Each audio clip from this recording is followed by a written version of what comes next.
Freddy 1-2 playing that the last 3 games. The Twitch ban going over to Candy Panda, who's been playing it quite a bit, playing it exceptionally well as well. And then Elise, so they're banning out pretty much Freddy. It's all the top laners, and there goes Shen, yeah. So Freddy and Kevin, we're banning each other out. You know, it's no shock that we talked about these guys. They obviously realized themselves that these are pretty much the key players.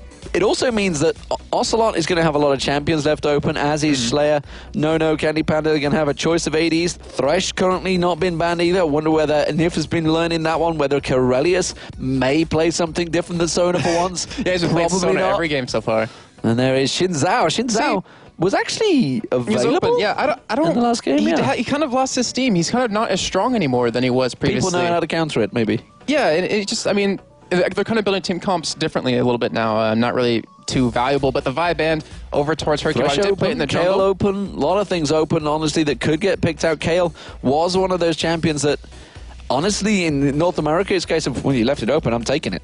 Yeah, I mean, it's that ultimate. It's just so devastating. When you put all your bursts, all your ultimates into one person, you can't kill him because of that. It really just sets you behind an entire fight. But we do have, the support, which has typically been the first pick for most teams, just kind of a safe pick. Sona would be surprised, picked up for Nif. He's been playing a lot of Nunu Sona, but he was playing Nunu before he was nerfed again, or before he was, I keep saying nerfed, I mean balanced. Again, lowering the blood boil, attack speed, and movement speed. So I wouldn't be too surprised to see a Sona as a first pick. And then also wouldn't be surprised to see an AP as their last pick for Ocelot. Well, it's also, it's been a strong champion of Nif, but it could take them out of the comfort zone. But no, it is going to be the Kayle, the original choice. I think that'd actually be jungle, though. You think that's going to be Lurky Bot? I would say, well, okay, I think they'll leave it open to go where they want to, depending on who Against Authority picks up, but I don't think also like showing his deck too early. Well, I don't think he likes showing that champion. The beauty of Kayle that Aaron had talked about it. It can be top, mid, jungle, wherever you're going to put it. It's just like Kha'Zix. There's going to be Sona. No surprise there, ladies and gentlemen. I expect to see Ezreal following up as well with No. We've seen in North America a lot of Alistair coming back as support, and I'm kind of surprised we haven't seen it. Tarek everywhere. Well, yeah, he's to go with that Jarvan, yeah. But I'm kind of outrageous, I believe. Wow. Truly outrageous. Truly outrageous. But Virtual, he's played some Jarvan before. He wasn't that convincing, if I remember correctly, on his Jarvan. I mean, you have to focus on the early game where you're really strong, but he does lock in that Volibear, which, mixed in with the Thresh, which we saw Gambit do last game, was just insane, but he will have that Sona as support instead. And Thresh still open, and I'm really surprised to not see it, snatched up right away. Well, Volibear is going to get taken. We talked about Ezreal, but, Candy Panda doesn't tend to play that much. He tends to be the Caitlyn Panda. It's kind of like his mix as one, but... Well, we mentioned Jarvan. Jarvan in the jungle hadn't been played a great deal, but may well get locked in here. Hercumot could be playing that one. We have also seen Peke playing Jarvan in the mid in one of the games. Actually, no, it was Shushay. It was Shushay, wasn't it? Yeah. And there is Tarek. Wow. Did SK watch a lot of North America over the last 2 days or what? Because suddenly they've gone, actually that kind of works. Well, we're going to use that. It also kind of gives you a little bit of a hint. Potentially we could see an Urgot come out to mix in with that combo. Good lord. We need to see some sort of AP, I was going to say Shlaya, because, if you have a Shlaya's Nidalee was what turned the Giants game. Yeah, those spears, I mean, he would almost 100% to zero their support in that. I can't remember who was playing actually. Was it Giants? It was the Giants game. Giants, okay. I kept hitting Babetta, that's what it was. But we do have an Ezreal being hovered over. But it's going to get locked in. It's going to be no on Ezreal. It's kind of... that bottom lane, I don't think they've picked anything else in the LCS so far. They have only played 4 games, but we did already have Corellia saying, let's see if I can go through the whole LCS playing Sona. Well, the thing is, Ezreal's a very safe champion. I mean, you're against a Tarek, so you're going to be stunned. You have to be able to get that mobility to get away. And as we do have Candy Panda hovering over Varus, which we've seen quite a bit of. Tristana is actually a champion that Candy Panda has played a lot of lately. We've also seen Tristana played by... I'm trying to think as well. Is it no, not Mega Zero. It's Heartbeat. Yeah. Heartbeat, same team. Heartbeat in the North American LCS lately. So the AD carry champion pool starting definitely switching, but Varus is still being a favorite in Europe. Yeah, I mean, what we saw last game, Hosan, I mean, even though they didn't win the game, he's played an amazing lane. He got those kills, even when Leona kept dying over and over. But he's a very strong champion, especially against the League of Warmogs we have going on right now, because the percent damage is just so devastating. But SK, with their last pick here, most likely going to be a top lane. I'm just not really sure who Kevin wants to play exactly. Well, I'm thinking of the wave clear. If you're up against a poke team, you want something that can keep those waves at bay. Or a really hard engage. Yeah, something which you kind of have with Oh my word. Okay, so that's gonna open things up. So that's now gonna be Aurelia in the top lane, Kayle in the mid lane, Jarvan in the jungle, and it's gonna be Varus Taric bot lane. A little bit interesting is that we have a team against Authority who just wants to poke you down before they engage. But then we have the Kayle on SK, which is kind of... We're seeing a very different SK Gaming right here. Yeah. Well, the thing is, the Kayle's not really a good counter to that. I mean, yeah, the heal is going to be nice to have, but, I mean, you want the Kayle ultimate against a team that engages on you really hard. Against Authority, is not going to do that unless they get someone very low, which, I mean, then again, the Kayle will be used right away. So it kind of seems a little bit counterproductive, but it was their first pick, so they were kind of, going for that kind of route. Well, they have a dive comp as well. I mean, the fact that they have the Jarvan and Aurelia both going in there, they have the slow that Ocelot's going to put down and the intervention should you need it. There's a lot of cover, and, the fact they have Taric, he's enough to basically defend Varus. Yeah. And actually, if you think, I'm thinking back to COG Curse that was on last night, the great defensive work that Chowster and Aframu did, that's a kind of similar setup that SK have here to just cover off Varus as well. But there's going to be Jace to poke it, so that's insane poke. So now SK can't even hard engage anymore because you have the acceleration gate to get away, you have the slow from Volibear, you have the crescendo out of Sona, and then you have the double poke. This is going to be such an ooh kind of game. You're going to get Hergibot Cataclysm in, and then Virtual's just going to get out of here. I don't want none of that. Just flip him straight out there. This is going to be a good game. 30 seconds to go, Jason, before we do get into this match. What are we seeing with these two team comps? Well, against Authority, going with the poke with Nidalee and Jace. Like I was saying before, they have that really nice disengage. You also have a strong engage if they want to do that. Volibear running at you with this Q and the acceleration gate. You're not going to escape that bear. And then over on SK's side, they're trying to get in there. They have a pretty, good tanky front line with Jarvan with Aurelia, even with Taric using that extra armor, and who's just pretty tanky overall. They have a really good composition for standing the damage, but I don't know. I still feel like their engage isn't that strong. We might need to see, the heal speed up for Jarvan out of Ocelot, and maybe a Shirley's coming out because they just need to get there quickly, and they can't match the speed of against Authority. Good Lord, just thought that. I mean, like you say, the acceleration gate, also the Sona buff, the speed. The speed of that bear is going to be ferocious. It's going to be bear charging you down in an angry session, but there on your screen against all authorities, how have they managed to prepare for this? They've been here in this studio effectively preparing, and every time I sort of come down to leave the studios, there is against all authorities practicing on the stage. They have been getting so comfy on that stage. SK Gaming, of course, they've back in their gaming house this week. They've been there preparing all week, so I wonder how that setup there was. Arguments in the camp, it's safe to say, after the two losses, which is inevitable when you go 2-0 down. Yeah. They have had changes. We've had some issues in the team, and it's kind of the thing of SK Gaming. The question is, how have they adapted with that 2-week period off? I really hope they've kind of changed overall as a team. Instead of looking at like, who failed, look at it as how can we improve next time? How can we stop this mistake from happening? How can we, work on the X, work on Y, and really become the SK that we kind of want to see and we kind of know. Because the first week against EG, they played a phenomenal game. We're just seeing the teams awaiting. It's kind of a thing here at the League of Legends Championship Series, and honestly, any event that anyone goes on the computer after Gambit, it's kind of messy. Yeah, I mean, Gensha, he plays on a windowed small screen. To be honest, there's about 3 or 4 of them to do. Yeah. They have strange settings, and this is not the first team that I've heard following Gambit on these PCs that have gone, okay, we're gonna we need like a complete install. I don't know what's going on here. What have they done to this? But the settings that they have. But you know what? Players got used to basically making the machines as close as they can to their home PCs. It's very hard to adjust sometimes. And like I mentioned, the fact that Against All Authorities have been here in this studio on those very PCs for so many weeks has made them effectively feel like they're their home PCs. So they're just comfortable setting in there now. Yeah, and we'll see it in this game. I mean, they're going to be playing champions they're really comfortable with. They're playing a composition that's pretty easy to pull off as long as you can get that disengage. So, I mean, they're kind of, my favorites in this game, to be honest, to win it. Well, we do see Slayer there Has got a scarf around him. Look, there's the scarf of power. Has it? I wonder if he wins, he gets Ocelot's scarf, or if Ocelot wins, he gets Shalia's scarf. It'd be pretty interesting. Whether it's going to give him enough power in those spears. Of course, he is up against Ocelot, who has played quite a lot in Italy.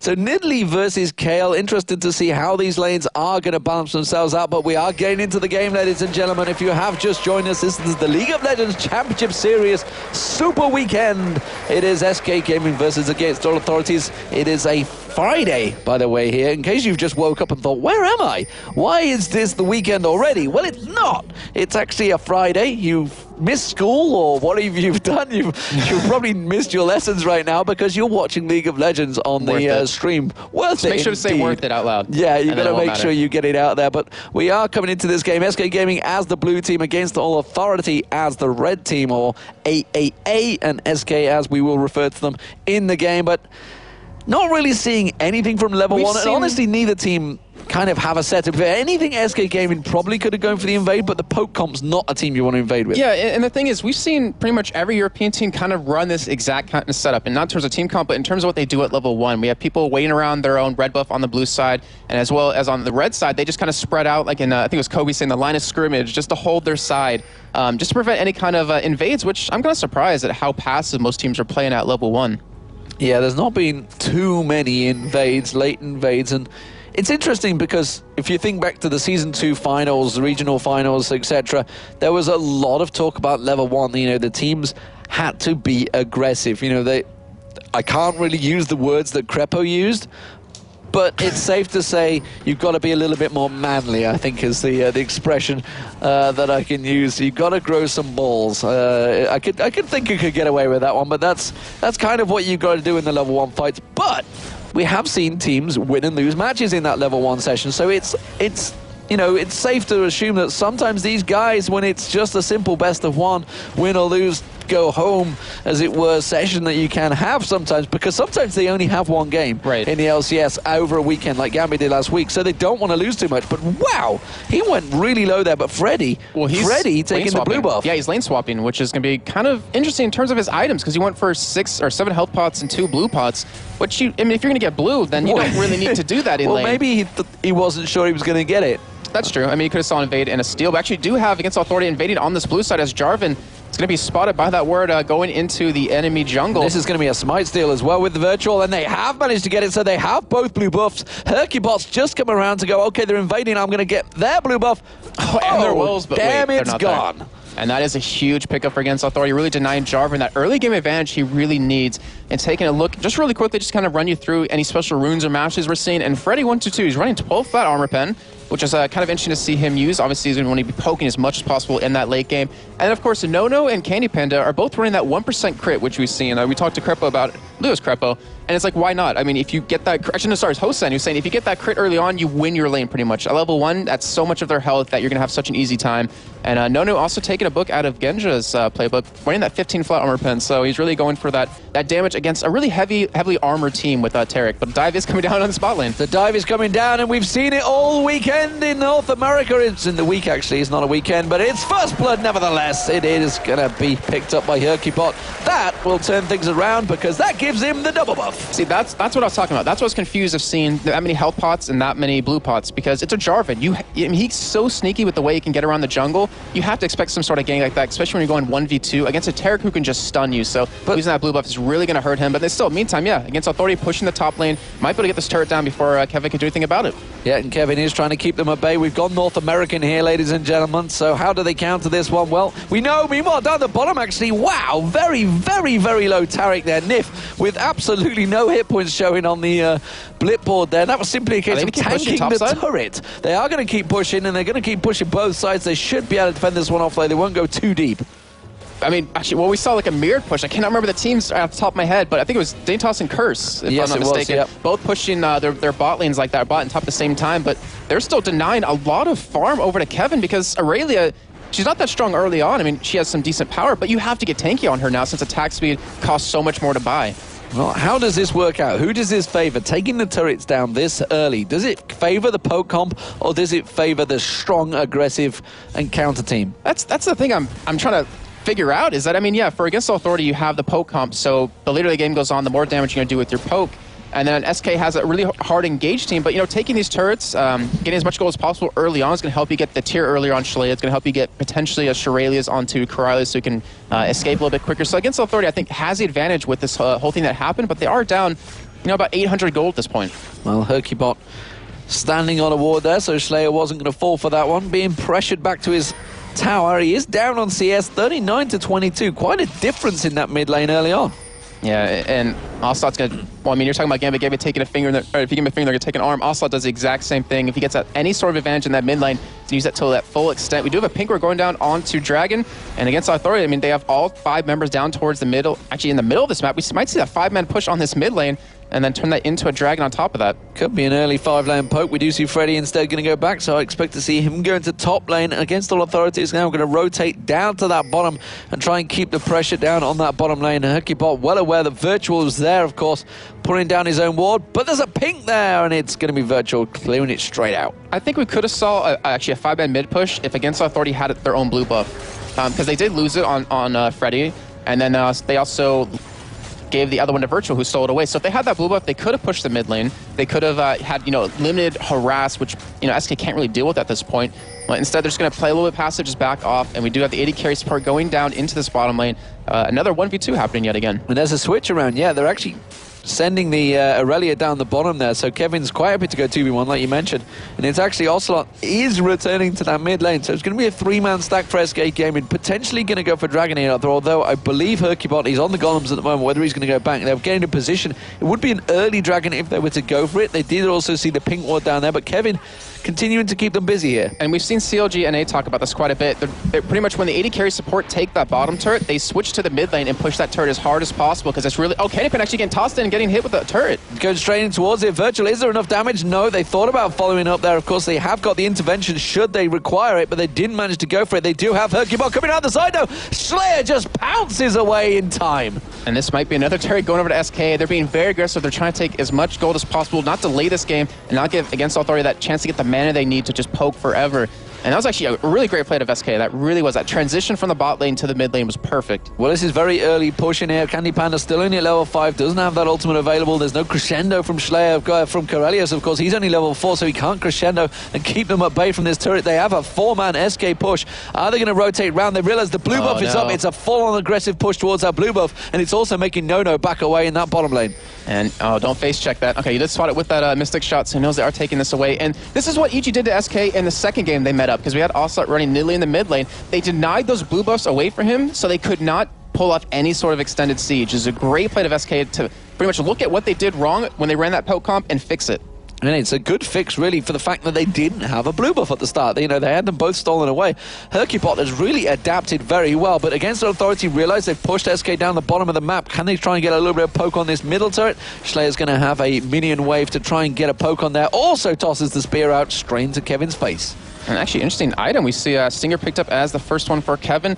And I'm trying to... Zephyr. There we go. Zephyr's item is going to be picking up with that eventually, which is a nice item. Gets a lot of attack speed. Also, the many merch has a tenacity you get from it. It's pretty nice as well. So as it stands, it is 1-0. 11,000 gold to 10.5k. So very close. Tower apiece. Starting off North American style and switching into farming style. Yeah, the scoreboard doesn't really reflect how action-packed the game's been so far, and to be honest. Yeah, they have been motoring around this map with a lot of lane changing, and speaking of lane changing, we have Against All Authorities making their way down towards the Dragon. There is a ping ward this time around from SK Gaming on it, and no pink wards available for Against All Authorities, so they're not going to be able to get in and try and clear it out. And, talking to Crepo the other week, it was great to have a discussion with him because he talked about those pink ward fights that happen. If someone pinks one of his wards, he turns around to Yellow Pin and says, he just started a war. It's a pink war fight, ladies and gentlemen. We're going to go for this one. Ooh, thought about flipping in there onto a Circuit, but of course he could have just slid his way straight out of there. It was a nice little transition out of Against Authority right there. They didn't have the tools they needed because they saw that Candy Panda was in the top lane farming. They could have transitioned, taken that Dragon, and then defended that top turret because there's no way Candy Panda could take in that in time. But they didn't have the items they needed. Unfortunately, missed out on that really nice opportunity. But in the meantime, we still have Ezreal and Sona in the bot lane pushing up against Kevin, and Jason get a nice chunk of farm in this top lane. Oh, but that's kind of much gives them key, like, hey guys, we could probably go for this. We have that pink ward down. We have Candy Panda coming down from the top side. Let's just prepare for it. Candy Panda does motor his way down there as the moment Freddy shows himself. Yeah, pinged on towards Slayer as well, actually. Maybe seeing if they can get a little bit of poke on him. Candy Panda is sat. Wonder if it's going to try and fire and sneak that ulti out. Here he comes. He's going to try and come through. Is he going to flash? The Dazzle comes in there. Candy Panda does fire the ulti off. Hits Slayer. Virtual, sorry. It pokes across and it's Slayer that gets caught out in the crossfire. And Candy Panda takes him down. He's going to try and finish off the turret as well. The turret very low, but he's going to go a little bit too deep. Corellius still yet to hit level 6, so he hasn't got that crescendo available. So Candy Panda just strolls away. And I guess Authority can't afford to make these mistakes. They have to pretty much drag the game out without losing anyone and to as much kills as possible over to SK because they need that poke. They need the game to last to that point where they can just sit back and have these sieges. But that mid turret will be going down for SK. And there is Candy Panda, does manage to get it. It's actually deep play from Hercupod. The rest of his team weren't quite on the same wavelengths there, and instead takes a lot of poke, means they're going to have to back away and buy. And again, that opens up an opportunity for Against All Authorities to go to Dragon. They have to be very careful here, though, because if they don't take it quick enough, SK could get back in time and just destroy them in a team fight, because Against Authority doesn't want any of that. They don't want to force any fights. They just want to, obviously with their composition, work with that, get the poking in, but SK is still pushing that mid lane, going to be coming down from the side, and I don't think, Against Authority won't be able to take this. Well, Against All Authority going to start it off. The question is, can they take it? True Shot Barrage used out there. They have it down to half health already. I think they may have enough. They should get it. Yeah, SK Gaming didn't quite go full tilt, and it's Virtual that picks it up with the smite. Yeah, it was a nice ulti by Nono to really just, push them away, say, hey guys, we're doing this, and we want to get it, so just get away from us. But, Against Authority, they're responding the correct ways. They got the Dragon. They're getting these global objectives. They have to defend their own blue. They need to put a pink ward on it. They have to protect it, because if they lose it yet again, that just puts Shlaya so far behind. Yeah, and of course he needs it for that poke to work out from Nidley, putting the spears out, catching Hercubot, but he's going to take away those wraiths. And, they're starting to try and claw away any little advantage that they can gain from this one. Slowly but surely. But as it is, Hercubot is going to take those wraiths and just walk away again. It's like, I see what you did there kind of moment. But yeah, I mean, they're strangling them as much as possible. Honestly, an early Oracle wouldn't be a bad pickup out of Corellius just to kind of deny this vision, because SK is being very cocky. They're being very aggressive and just invading nonstop. They are invading non-stop. We do see Freddy back in that top lane, farming out the waves. 82 to 75 CS. Mid lane, it is still Ocelot with an advantage, but it's starting to close back up there. And also, the AD carries still very close. So, across the board, item-wise, starting to get towards completions. What are we seeing starting to develop here, Jason? Well, looks like we might have Bloodthirster picked up for Nono, which, I mean, why? That's actually a perfect item for it, because you can harass. The more AD you get, your missile shots can do more damage, so you can keep poking with your team. Candy Panda doing the same thing as on his side, because you know what? If he's going to be poked down, he needs to be able to heal it up. They need to be able to length, if they do get sieged at all, to kind of hold on as long as possible. We do see, looks like a Warmog going to be coming out of Kevin fairly shortly as a Lock of the Iron Slayer for Hercubot. And then we, of course, have that Nashor's Tooth picked up on Asa. And SK, I mean... Oh! Did he steal? I think he actually took it. And Nono managed to steal it away with a True Shot Barrage. That's what they needed. They could have done with it being on Slayer, though. But, nevertheless, they do prevent SK from having that steal this time around. And so, I mean, that was a great job. They warded that up. Oh, Kevin. I mean, those spears do hurt at this point. It doesn't have a lot of AP yet, but still, I mean, obviously, the more you can hit, the better chance you have at winning that fight. And Against Authority, they're fighting back. I mean, they were looking like they were going to lose it pretty early on because of what was happening. SK, the control they were putting out, but they're really getting back in this game. And I mean, it is the ability to siege and poke. Is it? Oh, a great dive there from Kevin up towards Freddy. Freddy getting caught out, crescendo used, but it's not going to be enough. Kevin absolutely decimating there. Fantastic play with Aurelia to close the gap and catch on towards him. And that gives them a kill and turns it to 3-0. And this is what I was saying before. Against Authority can't afford to lose members like this, because you're giving SK exactly what they want. They're trying to pick you off. They're trying to get the gold that they need to start engaging you under your own turrets and getting just a couple more items completed. Against Authority, since they don't have the blue buff on Shlaya, they can't afford to just group in 5-man push at this point. But what I was about to get to before Kevin went straight in there. Oh, man mode. With Kale and Tarek, they have the double heal. Is that enough to counter the poke strat that Against All Authority have? Can they just, top each other off every time someone does get caught?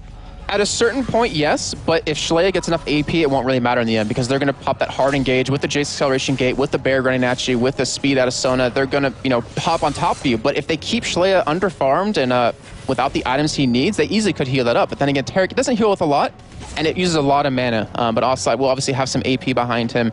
And that is pretty much a good counter to it, and they're doing a good job of preventing it against Authority from being in a situation where their heals won't be enough. You see Freddy wiping out that top wave, has got the Bilgewater Cutlass now. Starting out, what's he going towards? Sword of the Rune King. Sword of the Rune King? Blade of the Rune King, I think is the correct name. But it's actually an item that a few people still question as a first item build. Well, it's against teams that that build health early on. That's the counter for it, because they don't have a lot of armor, so you do that percent damage, that 5%, a lot more towards the 5% end of it, obviously, without it being reduced. And we do have, I mean, obviously the health on Kevin, but no one else is necessarily building that health at this point. So it's kind of the situation where, is it really beneficial to build that as your first item when you're trying to poke down the squishies? Most likely not, but then again, they need some sort of answer to Kevin when he gets in your face. Well, clever little play from Schleyer there, preventing Kevin from getting the Siege Minion, so keeping that 40+ gold away from him. I'm not too sure what it's up to at this stage, 15 minutes in. But as it stands, Herkybot is coming around. He's got himself the red buff, so not giving the red buff to Candy Panda. Interesting to see how that one's, whether that was an invade. I didn't catch out whether he managed to steal it away from them, where that red buff's actually come from. Well, the thing is, it's actually, I think, honestly, the better part to put it on Herkybot at this point, because he's the one that's getting in there quickly with the flag combo, and he needs to be able to hit someone to slow them down so the rest of his team has time to catch up. So overall, I think, honestly, that's the best choice at this point until Candy Panda gets the items where it's really going to benefit him a little bit more. Well, Jarvan used to be one of my favorite champions. I know Panky is in the house. It's definitely his favorite champion. And see how Herkybot does deal with it. Of course, that Cataclysm, he can be a kill or cure sometimes. It's the type of dive in. He's like, no, wait, I've got him. Oh, wait, I've just blocked my whole team. I've blocked my AD carry in there with me. Oh, yeah. Oops. Sorry.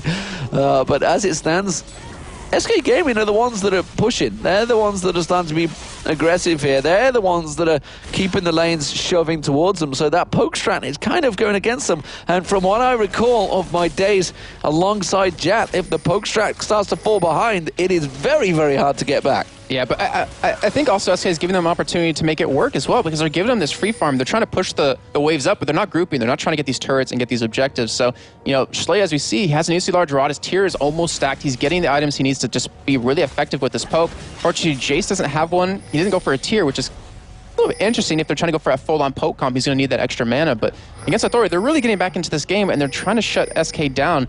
And it's pretty much a battle of the wards at this point. If SK can catch against Authority in their own jungle and keep denying that blue buff away, they're going to have that nice clear advantage. But then again, it's the same thing for against Authority. Well, what is interesting for me so far for against Authority is the total lack of boots. There's no boots for Virtual, no boots for Nono, and no boots for Corellius. Yeah, I mean, I'm just like thinking, like they have the acceleration gate, yeah, they have the Sona E when he does pick it up eventually, but they can't afford to be engaged upon. Ooh, that's a nice spray lane on a Candy Panda. They can't afford to be engaged upon, and yet they're leaving themselves susceptible to that. Well, Candy Panda, if he gets hit. Oh, Ocelot teleporting in. Again. Oh, and Nif manages to eat the spear this time. The teleport has come in from Ocelot, but honestly, I'm not too sure what they can create from this one. Herkybot thought about going in. He has still got the flag down there. There's going to be the crescendo. Didn't really hear a great deal. That's a brilliant Varus ultimate, and they managed to pile in. Corellius gets dropped there. Beautiful, beautiful engagement. Slayer has to use the barrier. Herkybot knocks him up. Is it going to be enough? You can see Kevin keeping him down. He's going to pick up the double kill. Meanwhile, Virtual cleaning house down the bottom, and now Kevin is all alone against Nono and Virtual. So while that was all happening, while Kevin was making the plays against all authorities, tore apart the back line of SK Gaming. It's a 4-for-3 engagement, and against all authorities is going to sneak away the dragon. And that was an insane ultimate out of Candy Panda. He blocked down the 4 members against authority on that side, but even with that, they just came out big. I mean, Virtual, you got a double kill on that. We even had Schleia pick up that kill on the Herkybot. That was so well played by against all authority. And even with the crescendo, kind of, it wasn't really a perfect crescendo. He already caught 2 people. Yeah, I think, and it was Jarvan, and I can't remember the other one. I think it was Nif, but it's not exactly who you want to hit, but still well played by against all authority. And the gold, I mean, it's exactly even because of those 2 dragons and because of the couple kills they just picked up there. And was that simply a case of SK Gaming, they hit the targets and they kind of focused on it Italy? I think it was a weird focus, yeah. Basically, Nono, the AD carry, just off at the side, poking away with the protection of the bear. And well, the thing is, the bear wasn't even there.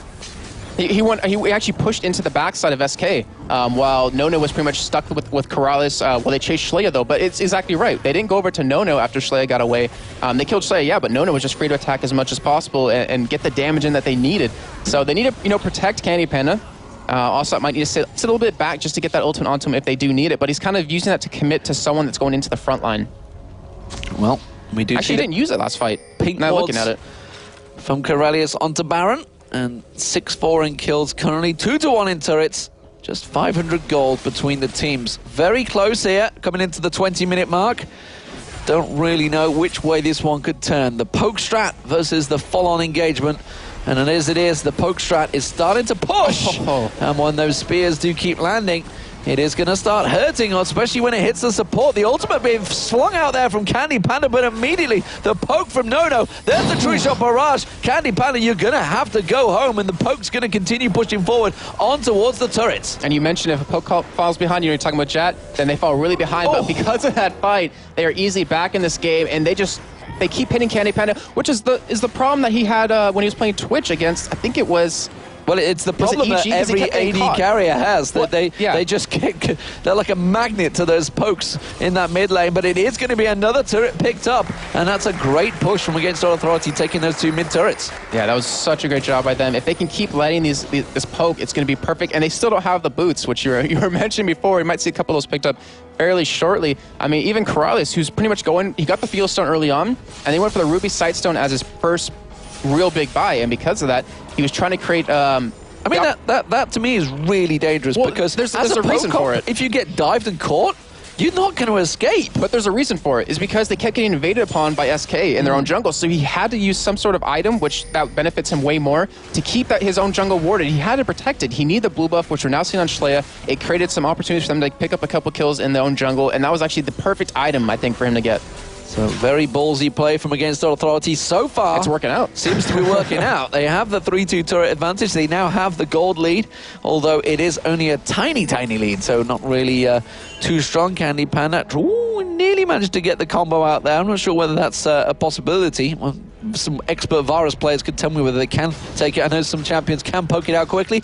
Ocelot will take the top turret. That's going to even things out. 3 turrets apiece, but it is only the outer turrets taken down by SK Gaming, while that inner one down is down for SK. And that bottom turret, I don't think is going to be long in the world as Nono takes it down. Oh, but and SK... that's 4-3. And now SK, they kind of have a position for this top turret. Yeah, I mean, we have Nono trying to come back as quick as possible.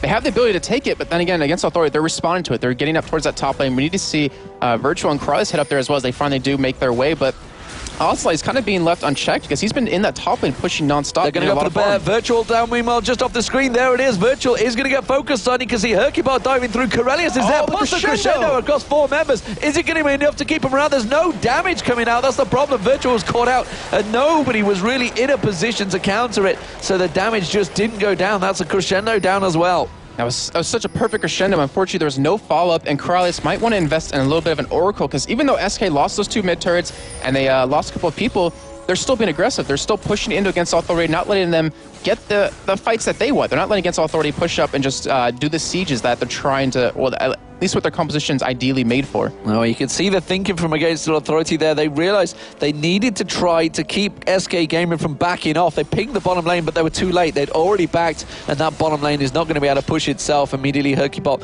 will clear that one out. So Against Authorities go back to trying to reclaim their jungle. As it is, the pings coming out, and the items starting getting developed a little bit more. What are we seeing, Jason? Oh, Cross picked up some boots and another pink ward. I was a little bit surprised by that. I was expecting maybe an Oracle just to gain control of their jungle, because they have a lot of pink wards there currently. But we do have another Blade of the Rune King picked up for Nono. So as you can see, I mean, Kevin, if he doesn't build some sort of armor, maybe a Randuin's actually be the perfect item. He's going to get just torn up by Freddy and Nono attacking him because of the percent damage that they're going to do. Not to mention, we have the Haunting Guys done, and we have the Death Cap almost finished as well. We have potentially a Wit's End actually coming out of Aurelia. I mean, didn't he have a Stinger as his first item? No. He was Ocelot that went for that. Oh, I thought it was... Okay. I saw the wrong... I swear I thought Kevin had a Stinger. You did mention it. I did want to correct you at the time. I just thought you were having a brain fart moment. It seems that it was a complete and utter follow-through. I don't even... That was Demon's plan right there. That was it right there. So, as it is, it's just going to be all right. Sorry, I won't follow that one through. It's a little bit of scouse in me coming through there for any English viewers that are out there watching, but Everybody knows what the following line is, but I can't say on air.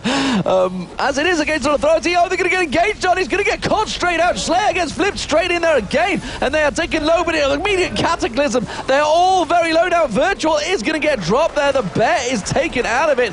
He didn't really have the strength required to keep him in there. The crescendo, it's only Kevin they caught out. The intervention is enough to keep him back, and now SK's going back in. They're straight on towards Freddy. Freddy gets burnt down. No, completely positioned out the side there. He's going to get dropped. He's not going to be able to survive it. He gets taken down, and that is a 3-0, 4-0 as Ocelot picks up Corellius, and now Slayer in all sorts of trouble. It is going to be a Nidalee though, and he can escape for victory. In theory, that was a great play. Oh, no, he can't! Not when you walk straight back to Kevin when there's a ward there. Schoolboy error from Slayer. He should have just walked away, and he still escaped.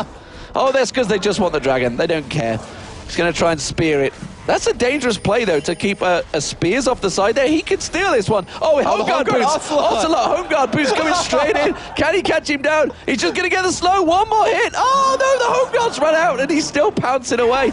He's going to close down. He can catch him. He caught the slow. That's going to be a dead Nidalee. Finally got him down. Wow, that home guard at Kale looked really awesome. He didn't have speed of a puma. Cool. No, he's just a cougar. But in theory, how that entire thing started out, that was the ideal play out of against Authority. In theory, it would have been perfect. They were trying to guard their own blue and take it, but they didn't expect that hard engage out of SK to come out with a flash out of Tarek, with Hercule going into the back line and just pretty much separating them completely.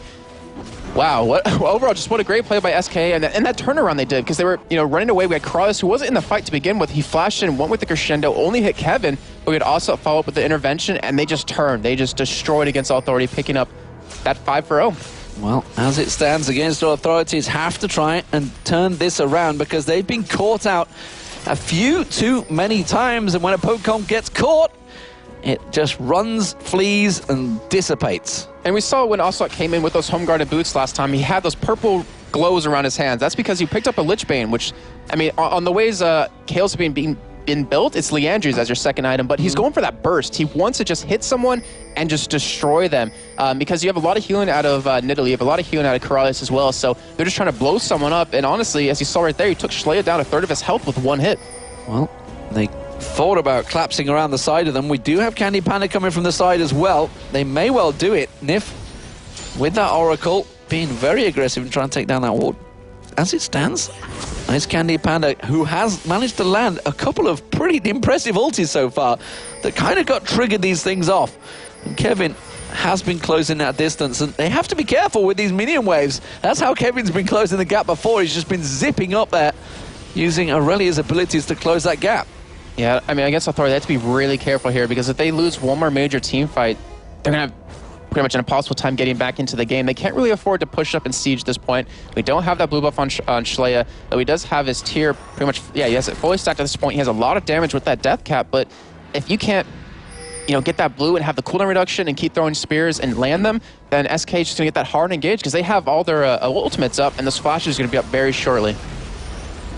So against all Authorities, are they going to follow this wave up the mid? I was going to say, that seems a little crazy play. They are actually warding out towards Baron here, maybe trying to steal away the blue. Baru is not there, so they're just going to have to back off once again. They seem indecisive to me at the moment against our Authorities. They're in the position where it's like, do we need to farm out? Are we that far behind? We are 12-4, and of course they don't see the gold count of being only, just shy of 3,000 gold difference. They see the 12-4 score, and that's going to feel a lot worse.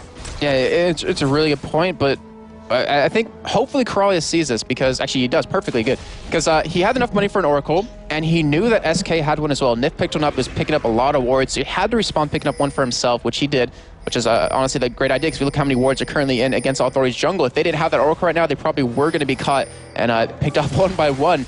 But that is against what Authority needs to do. Oh no, Corellius. Oh, Hercubot once again. Corellius just picked up the Oracle and gets dropped in a second. Virtual taken down as well. He's not going to be a brave star this time around. Freddy's also in trouble. One more hit from Kevin should close it down. Ocelot flashes. Oh, he didn't do his cut. What the hell? He just flashed through to do the hit and then cancelled the action. Good lord. Yeah, Yeah, I did not think that's exactly what happened. Yeah. That's a perfect analysis of exactly what happened right now, Demon. But SK, they're trying to go for this Baron at this point, and they're not looking too healthy. Though Kevin is zoning Schleia, which is a perfect play by him, because if Schleia could land one spear right now, he easily could secure a kill. As he's coming around from the other side, Kevin going to meet him, though, halfway. True Shot Barrage was available, was used far too late, though, and instead actually just clip Kevin now, but they've picked up the Baron. The worm is dead, and they will go back around their business. No, just trying to keep the push on. And now actually, it's looking like Ocelot is going to try and chase down No. He may well catch him out here. No. Just going around the bushes. Ocelot is just above it. Arcane shifts across, and he's going to go to that bottom lane, but Ocelot is still pursuing.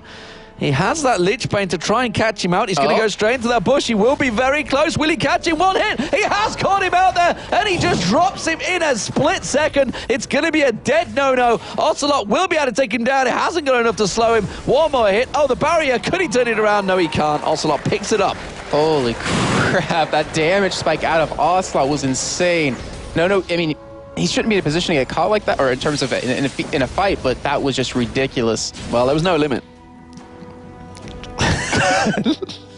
No, yeah, okay. The song, awesome song. But yeah, indeed.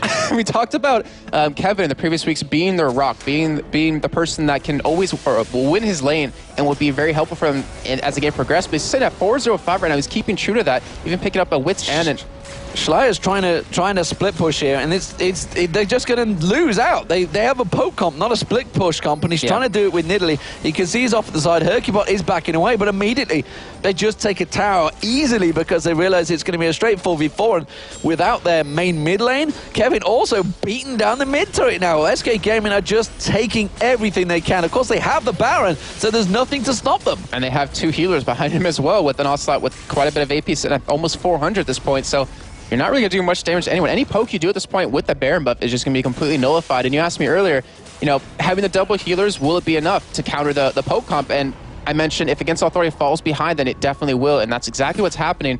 And at this point, even Schleia doesn't have the damage he needs to really chunk through SK at this point. No, completely out of position, and SK Gaming just stroll in and take the inhibitor turret. They don't seem to be at odds at the moment. They don't know what's going on, and SK Gaming just stroll in, take the inhibitor, and walk out without having a single shot fired. I think this was two or three turrets, actually 2 turrets in a row they just picked. Actually 3, didn't they get the... No, there's just 2, sorry. Oh, wait, but SK... wait, they are hanging. They're going to go in. Hercubot engaged. Cataclysm straight in there, followed by the Varus Ultimate. Virtual taken down where he stands. It's going to be a crescendo coming out. Freddy is not going to escape the distance, though, and it's a double kill picked up by Candy Panda. Kevin now on towards Corellius. Gets the stun down. The slow dropped in a second. Schleia walking away. SK Gaming turning this into a victory before it even began. 32 minutes gone. 18-4 in kills, and it's going to be SK Gaming that close out the victory. We've said before they had problems closing the win, but they had no issue this time around. They've absolutely demolished Against All Authorities poke comp. It's a beard.